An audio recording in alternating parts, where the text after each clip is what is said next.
آمنوا كتب عليكم الصيام كما كتب على الذين من قبلكم يا أيها الذين آمنوا كتب عليكم الصيام كما كتب على الذين من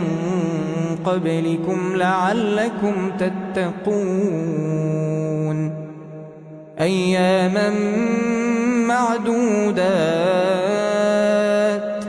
فمن كان منكم مريضا أو على سفر فعدة من أيام أخر وعلى الذين يطيقونه فدية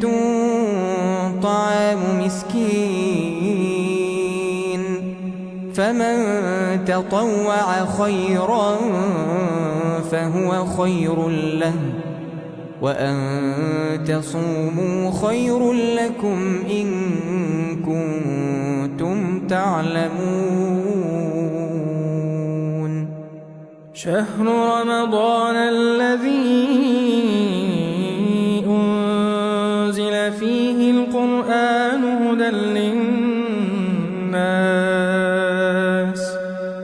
شهر رمضان الذي أنزل فيه القرآن هدى للناس وبينات من الهدى والفرقان فمن شهد منكم الشهر فليصمه ومن كان مريضا أو على سفر فعدة من أيام أخر يريد الله بكم اليسر ولا يريد بكم العسر ولتكملوا العدة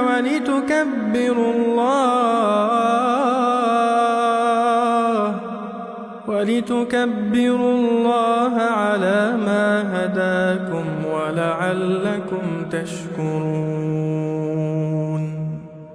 وإذا سألك عبادي عني فإني قريب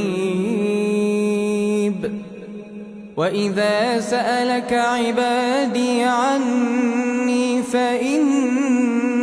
قريب أجيب دعوة الداع إذا دعان